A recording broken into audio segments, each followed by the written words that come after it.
مرکزی اداره بیاروایی 13 میاشت په اپریل کې مالیات 3 ارب روپے کم شوې او یا د ادارې د 219 ارب روپو په ځای 650 ارب روپے مالیه راغونډه کړې. اقتصاد پوهان وایي د پاکستان معیشت د سستروي ښکار دی او اقتصادي فعالیتونه راکم شوي دي. 13 2 میاشتو کې کم بیا کم ډیټا مر روانه ده پاغي کې د گاډو چې کم خرڅ ته هغه کم دی د تیلو او پټرول او ډیزل او داغه خرڅ کم دی او داسې نو د بجلی کنزمپشن یا نور چې کم داسې د شیزونه دی هغه کمیږي د دینه داسې کاری چې معاشي سرګرمیانه چې دینو هغه کم دي خرڅ کم دی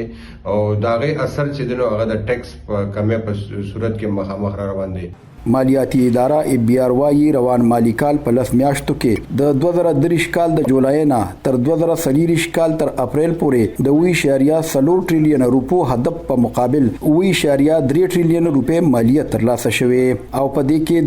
2 ارب روپے کمی لیدل کیږي او دا کمی په 13 میاشتو جنوري فروری او اپریل کې راغلي دي. د اقتصادي پوهانو په وینا په 13 وړو کې اختر کې هم د چټیانو لوجه په مالیه منفي اغیزې شوي. په وایي ګومان نه لري چې روان کال پاکستان د مالی هدف پوره کړي. پاکستان یو نوی پروګرام ته د آی بی تلو والده نو اغي دی وخت کې د ریوینیو شارټ فال دا یو ډیر غټ میجر کنسرن دی د پاکستان د اتھارټیز لپاره. نو کوشش دا دی چې کوم ایرلی انولی ټارګټ دی هغه دوی میټ کی 9415 ارب خو ټیکس ایکسپرټس دا وایي چې تقریبا د کې بعد 300 ارب پورې شارټ فال ایکسپیکټډ دی. بیا هم د پاکستان وزیر اعظم شهباز شریف 13 ورځ ویلي پاکستان صلاحیت لري چې د 9.4 ټریلیون روپے په مقابل 30 ټریلیون روپے نه زیاته مالیه راغونډه کړي. خو د هغوی په وینا د مالیې د هدف نه 3 چند روپے د کرپشن نه اهله او غفلت لوجه ضایع کیږي. کوم رقم چې مونږه د قرضو په واپسې صحت تعلیم او ودانې په سانګو کې خرڅ کولی شو. اقتصادي پوهان وایي چې معیشت دارنګ په قلار روان وي نو راتلونکي کال به هم بجټ خساره زیات وي.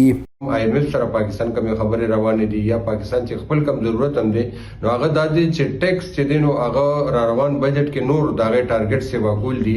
او چې کدا صورتحال نو چې را روان وخت کې چې کدا ټارګټس نور سی وکي نو چې دا نشي پوره کېدي نو هغه هم نشي پوره کېدي او چې ټیکس زمون کلیکشن چې دینو هغه نه سی وکيږي نو زمون چې کم بجټ ته داغه خساره به سی وکيږي او چې کم اخراجاتو د لپاره چې کم پیسې حکومت ته پکار دي هغه باندې شي کولې. د پاکستان مرکزی بانک سټیټ بانک وایي د 13 کال په مقابل روان کال په 10 میاشتو کې تجارتي خساره 19% کم شوې او پوهان وایي د درآمداتو د کمی له وجې هم په مالیه منفي اثرات شوي. ریاض حسین وایس اف امریکا ډیوا مردان.